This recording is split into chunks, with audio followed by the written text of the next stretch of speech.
Bem-vindas e bem-vindos à nossa análise detalhada de hoje. A missão desta nossa exploração é destrinchar um documento focado puramente em estratégia de negócios, sabe? Com certeza. E é um tópico que afeta quase todo mundo. Exato. Nós vamos mergulhar fundo nas notas e pesquisas da nossa fonte sobre, assim, como determinar o preço ideal para entrar no mercado. E a grande chave para dominar isso, segundo o material que estamos avaliando, é compreender profundamente o que o texto chama de posição de lançamento. A famosa posição de lançamento, Certo, vamos desvendar isso. Porque, sabe, quando a gente pensa em colocar um preço em alguma coisa, existe uma expectativa de que seja pura matemática, como uma equação de engenharia mesmo. Aquela coisa bem fria e exata, né? Isso. Pega-se o custo de produção, adiciona-se uma margem de lucro em cima e, bum, pronto. O número mágico aparece na etiqueta de forma bem reconfortante. Tipo uma planilha de Excel mostrando um resultado perfeito. É. Mas o que é fascinante aqui é que a estratégia de precificação não é, de forma alguma, apenas um número jogado ao acaso ou calculado friamente só para cobrir despesas. Não mesmo. A grande revelação do texto é que aquele preço na etiqueta precisa ser um reflexo direto, e eu diria até brutal, de como a mente humana interpreta o nível de inovação daquela oferta. E também o mercado como um todo, né? Exatamente. Não importa o nível de carinho que a diretoria tem pela própria criação. O que dita o jogo é como o mundo real percebe a utilidade daquilo na prática. E é exatamente por isso que essa nossa investigação de hoje importa tanto para quem os acompanha, seja para avaliar a viabilidade do próprio negócio ou para entender os bastidores daquelas decisões gigantes da tecnologia que surgem com preços absurdos, sabe? Sim, aqueles lançamentos que deixam todo mundo de queixo caído. Pois é. Ou até mesmo serve como um escudo analítico para que quem consome não caia em armadilhas de marketing. Porque o conceito central do material é que todo produto ou serviço sempre vai se enquadrar em uma de 3 categorias fundamentais de lançamento. Que são as 3 caixas onde tudo se encaixa. Isso aí. Revolucionário, evolucionário ou Me Too, que a gente pode traduzir como os copiadores ou aquele famoso mais do mesmo. E entender a dinâmica dessas 3 caixas muda completamente a forma como a gente olha para qualquer vitrine. É uma mudança de paradigma real. A planilha de Excel simplesmente quebra quando entra em contato com a psicologia de quem está abrindo a carteira. Nossa, com certeza. E se a matemática quebra, nós precisamos entender o que substitui essa lógica, né? E o texto sugere que a gente comece pela categoria que mais povoa os sonhos de qualquer criador de produto. O famoso status de revolucionário. Exatamente. Mas a fonte que estamos dissecando tem uma definição muito, mas muito cirúrgica e restrita para essa categoria. A fonte diz que algo verdadeiramente revolucionário é completamente novo.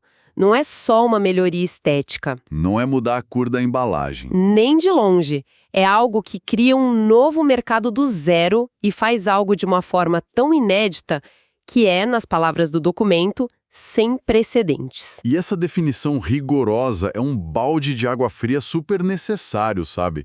A palavra revolução foi muito esvaziada pelas campanhas publicitárias ultimamente. Totalmente esvaziada. O texto alerta que ser verdadeiramente revolucionário é algo relativamente raro.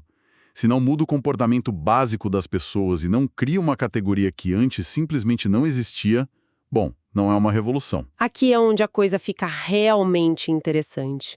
Porque, olha, vamos esquecer analogias de ficção científica, tipo inventar o teletransporte, e pensar no mundo real. Boa. Pensemos no lançamento do primeiro smartphone com tela sensível ao toque, lá atrás. Antes daquilo, as pessoas tinham telefones com teclados físicos que serviam basicamente para ligar e computadores de mesa para acessar a internet. Era um mundo bem diferente, Quando aquele primeiro aparelho híbrido e sem botões apareceu, ele se encaixou na definição da fonte. Ele criou um mercado inédito. A forma de interagir era sem precedentes. Ninguém sabia exatamente como classificar aquilo na época. E essa confusão inicial, essa falta de classificação prévia na cabeça das pessoas, é o grande trunfo dessa categoria. Como assim? Em psicologia econômica, a gente fala muito sobre âncoras mentais. Quando alguém vai comprar uma televisão, o cérebro da pessoa já sabe mais ou menos quanto custa uma televisão, certo? Certo, a pessoa tem uma base. Isso. Existe uma âncora de preço, um teto mental de valor. Mas quando se lança algo sem precedentes, como aquele primeiro smartphone, o consumidor não tem uma âncora. O cérebro não tem uma gaveta mental de preços para comparar. Ah, então a empresa fica livre para pintar a tela em branco? O preço pode ser o que eles quiserem? Exato. A falta de um comparativo direto no mercado justifica um preço premium quase restrito. Caramba! Se o produto é o único no mundo capaz de fazer aquilo daquela forma, a empresa tem um monopólio temporário daquela solução.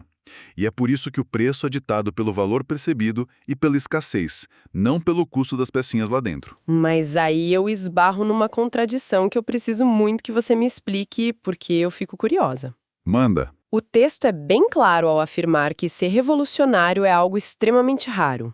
E ele alerta que as empresas têm um hábito constante e perigoso de exagerar os benefícios do que estão fazendo. Nosso tempo todo. Então a minha dúvida é a seguinte: se a revolução real é uma anomalia estatística, por que as empresas agem quase por instinto, afirmando o tempo todo que inventaram a roda, quando na verdade estão apenas, sei lá, lançando uma torradeira que apita quando o pão está pronto? É pelo exato motivo financeiro que a gente acabou de discutir, a ausência da âncora mental. Ah, entendi. As empresas exageram e às vezes mentem para si mesmas porque querem desesperadamente o direito de cobrar aquele preço premium irrestrito. Elas sabem que se admitirem que é só uma torradeira, o mercado vai compará-la com as outras torradeiras de R$ 100. Faz sentido, então elas chamam de, tipo, sistema revolucionário de cocção matinal. Isso. Tudo na esperança de despistar a âncora mental do cliente e cobrar R$ 500. Mas o grande perigo que a fonte destaca é que essas diretorias começam a acreditar no próprio teatro corporativo. Basicamente tentar cobrar o preço de uma passagem de avião por um bilhete de ônibus urbano. Perfeito. É exatamente isso.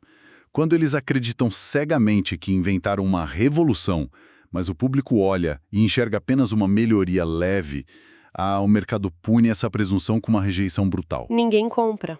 O produto simplesmente não vende, porque a etiqueta de preço perdeu completamente a conexão com a realidade percebida pelas pessoas. O que nos empurra naturalmente para fora desse terreno de sonhos corporativos, né? Porque se depender de ser revolucionário, é uma estratégia péssima por ser estatisticamente improvável onde é que todo esse dinheiro real está sendo feito. Aí é que tá. Onde habitam as inovações que não falham, a fonte nos dá essa resposta na segunda categoria de lançamento, o chamado ponto de equilíbrio evolucionário. E é aqui que mora o pragmatismo de verdade. Esta é a categoria que realmente move a economia e onde a maioria absoluta dos produtos de sucesso sustentável se encontra. O documento descreve os produtos evolucionários como melhores, mas não totalmente novos. Eles trazem melhorias e aprimoramentos focados nas dores do que já existe. Eles pegam o que funciona e melhoram. Imagino nisso, tipo, como a introdução da bicicleta elétrica. A pessoa que compra já entende a infraestrutura mental daquilo. Sim, já sabe como usar. Exato, já sabe o que é um guidão, já tem equilíbrio, já entende como uma bicicleta se encaixa na rotina dela para ir ao trabalho. A fundação não é um território alienígena. A novidade é que agora ela não precisa chegar suada no escritório por causa de motor elétrico. Se conectarmos isso com o quadro geral da nossa conversa sobre psicologia, a genialidade do produto evolucionário é que ele usa a âncora mental a seu favor para facilitar a adoção. Como assim? A pessoa não precisa aprender um novo comportamento do zero. O atrito de aprendizado é mínimo. O produto apenas remove um incômodo, que no seu caso seria o esforço físico na ladeira, de um hábito que já está super consolidado. Mas espere, se esse é o formato ideal, se é mais fácil de ser adotado pelas pessoas e é o lar da esmagadora maioria dos novos produtos bem-sucedidos, eu não entendo uma afirmação rígida do texto aqui. Qual? A fonte diz explicitamente que os clientes não aceitam, de forma alguma, pagar um preço revolucionário por esses produtos evolucionários. Por que existe esse teto tão duro se o produto melhora tanto a vida da pessoa? A resposta está justamente na mesma âncora mental que facilitou a adoção inicial.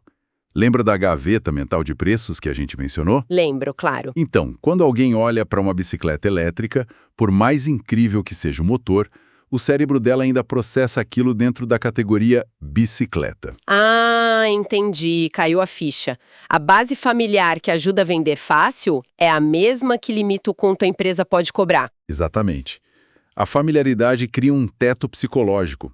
O consumidor pensa, tipo, olha, eu vejo um valor enorme em não suar a camisa na subida. Estou disposto a pagar o dobro do preço de uma bicicleta comum por causa desse motor. Aham.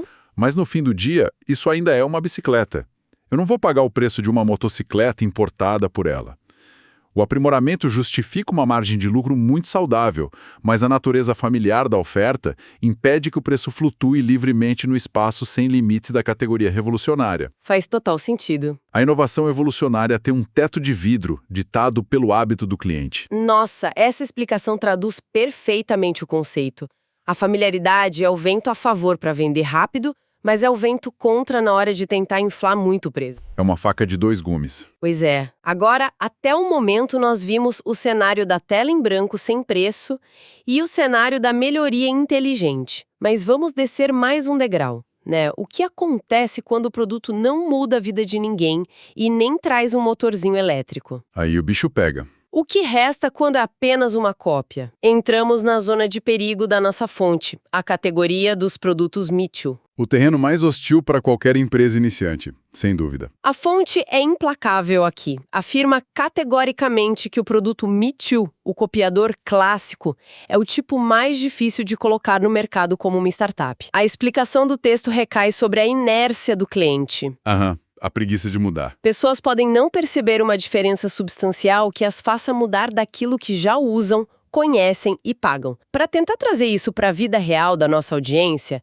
imagine estar parado no corredor de um supermercado gigante, olhando para as prateleiras de café. Um clássico. Você compra a marca X há 5 anos.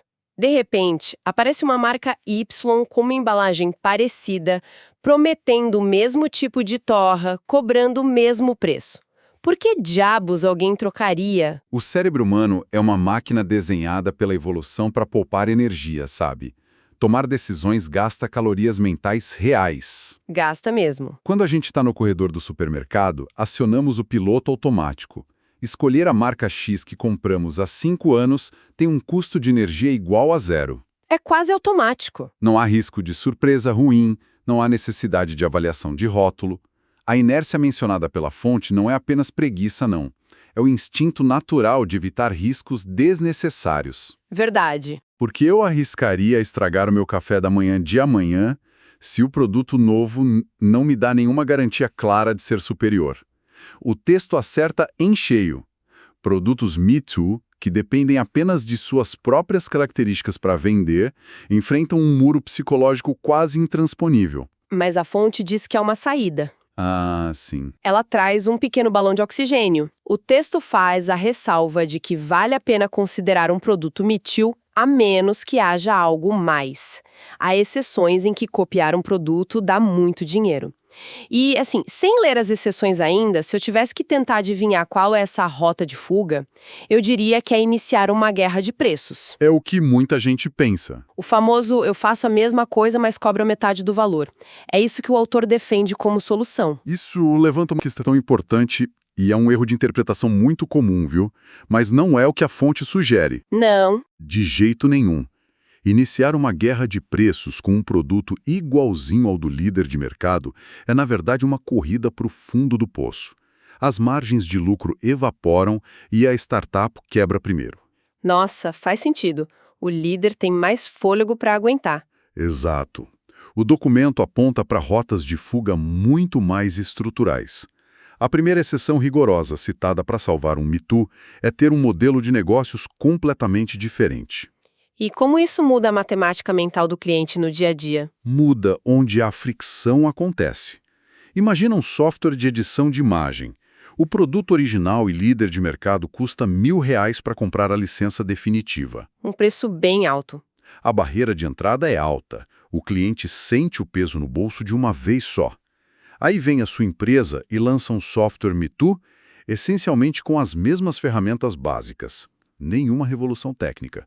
Tá. Mas o seu modelo de negócios é diferente. Em vez de R$1.000, você cobra uma assinatura de R$ 15 por mês. Ah, o pulo do gato. É a revolução do formato e não do produto em si. Precisamente, o produto é uma cópia, mas a oferta reduz o risco financeiro imediato para quem consome, a um nível tão baixo que o cérebro decide que vale a pena gastar energia para testar. Genial. A segunda grande exceção trazida pelo material é ter uma localização única. Como o único posto de gasolina aberto de madrugada numa rodovia estadual deserta. É o exemplo definitivo. O combustível vendido ali é exatamente a mesma gasolina Me Too vendida na cidade grande. A bomba é idêntica. Sim. Mas o contexto geográfico anula qualquer inércia. O motorista não tem o luxo de procurar a marca de sua preferência ali no meio do nada. Ou abastece ou fica parado. Isso. A conveniência ou a urgência gerada pela localização exclusiva se torna o verdadeiro produto, enquanto a gasolina é apenas um meio. A lição profunda aqui é que, se o seu produto principal é uma cópia, você precisa inovar brutalmente ao redor dele. Entendi. Sem esse diferencial periférico de peso, tentar convencer um cliente fiel a mudar de marca é um gasto de marketing que simplesmente destrói empresas. É impressionante como tudo sempre volta para o cálculo de risco e esforço na cabeça de quem consome, né? O tempo todo. Bem, tendo mapeado esse campo minado desde o risco de inventar o inédito revolucionário, passando pelo terreno fértil do evolucionário, até as restrições brutais do Me Too, chegamos ao clímax estratégico apontado pelo texto. A hora da verdade. Exato. O momento em que as 3 categorias definem se um projeto vai prosperar ou falhar miseravelmente na hora de precificar. Esse é um momento onde a teoria da estratégia de mercado colide em alta velocidade com as planilhas financeiras. A fonte é implacável ao falar sobre a necessidade inegociável de ser honesto com sua avaliação interna sobre qual dessas 3 posições a empresa realmente ocupa. Sem essa honestidade, tudo desmorona. A estratégia inteira de precificação vai depender dessa autopercepção. O aviso da fonte é muito claro. Escolher falsamente a categoria levará diretamente a uma decisão de precificação completamente errada. Então, o que tudo isso significa? É a pergunta de $1 milhão. Na prática corporativa, quando o delírio se choca com a prateleira, o que acontece? Significa a ruína através do auto-engano. Volto a frisar, a honestidade interna defendida pela fonte não tem nada a ver com ética, moral ou princípios filosóficos bonitos para pendurar num quadro no escritório. Não é para parecer legal. Não? A honestidade exigida aqui é uma ferramenta pragmática de sobrevivência. Imagina novamente aquela diretoria que, inflada pelo próprio ego, se convence durante meses em reuniões fechadas de que o seu mais novo Me Too com uma cor diferente é, na verdade, uma maravilha revolucionária. Eles acreditam que estão lançando o primeiro smartphone quando estão lançando apenas a marca Y de café. Perfeito. Se eles partem dessa premissa falsa, a consequência matemática é inevitável.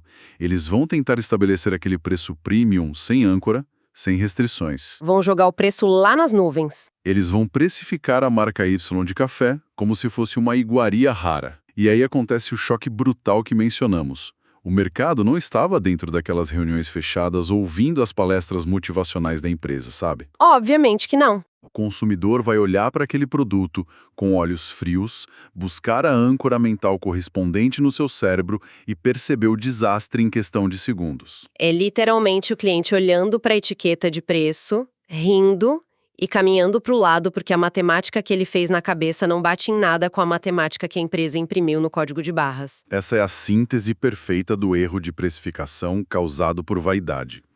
O produto acaba sendo rejeitado de forma rápida, silenciosa e definitiva. Que prejuízo, caramba. Imenso. A empresa perde o investimento de lançamento inteiro porque falhou no exercício mais básico de mercado, calibrar a própria oferta com a percepção real de valor das pessoas. A honestidade fria sobre a posição de lançamento é o único antídoto contra esse tipo de fracasso espetacular. O que nos leva a fazer um balanço dessa nossa jornada de descobertas de hoje, né? Nós mapeamos minuciosamente o conceito central dessa pesquisa, que é a posição de lançamento. Um conceito vital. Vimos por que o falso status de produto revolucionário seduz e destrói empresas, Detalhamos o mecanismo psicológico da âncora, que torna o produto evolucionário o verdadeiro gerador de riqueza, ainda que com teto de preço. E examinamos as pesadas amarras de inércia que condenam a maioria dos produtos Me Too, a menos que tragam inovações periféricas robustas. Foi uma demonstração clara de que, no mundo dos negócios, o seu faturamento nunca será ditado pelo nível de esforço que você colocou para criar algo, e sim pela categoria mental em que o cliente te aprisiona ao longo dos primeiros 5 segundos de contato visual. Bem forte isso. E repassando tudo isso, eu reforço para quem está nos ouvindo, mapear friamente essas categorias é uma habilidade fundamental. É um verdadeiro atalho cognitivo para não desperdiçar um mar de tempo e dinheiro, seja na hora de criar os seus próprios projetos ou seja ao analisar para onde caminha o mercado. Com certeza. Entender essa dinâmica evita aquele erro crasso de errar o preço de algo puramente porque o ego institucional falou mais alto do que a pesquisa de campo. Concordo plenamente. É uma caixa de ferramentas indispensável. Mas sabe, antes da gente encerrar, eu fiquei pensando aqui. Nós passamos os últimos minutos analisando toda essa mecânica estritamente pelo lado da mesa de quem cria produtos e define preços. Sim, pela ótica das corporações. E se a gente virasse esse jogo e trouxesse isso para a rotina diária de quem está nos escutando agora? Olha, me pegou de surpresa. Onde você quer chegar? Pensa comigo. Se o sucesso financeiro e a sobrevivência de uma empresa dependem de quão honesta ela consegue ser sobre ser de fato uma evolução ou apenas uma cópia genérica, como nós podemos usar essa exata mesma lente para auditar a nossa própria vida financeira? Nossa, verdade. Pensem nisso. Olhem para a fatura do cartão de crédito no fim do mês, para aquelas assinaturas de aplicativos que renovam no automático, os inúmeros serviços de streaming, a tecnologia que nós compramos pelo hype. Que a gente vai comprando sem pensar, né? Pois é. Será que, iludidos por departamentos de marketing geniais, nós estamos neste exato momento aceitando pagar preços de inovações revolucionárias por serviços e produtos que, no fundo, são apenas um monte de mitos levemente maquiados? Fica essa provocação para o pessoal de casa. Nossa, essa pergunta realmente coloca uma lupa gigante sobre as nossas pequenas escolhas do dia a dia. Talvez a gente perceba que estamos financiando os delírios de corporações sem nos darmos conta, simplesmente porque não paramos para avaliar qual o peso real das inovações que nos empurram goela abaixo. É uma reflexão que incomoda, mas liberta. O preço pode até parecer uma matemática cega, mas o nosso bolso certamente não precisa ser. É um pensamento incômodo, mas extremamente necessário para a gente levar daqui para frente. Muito obrigada por nos acompanhar em mais essa análise. A gente se encontra na próxima exploração.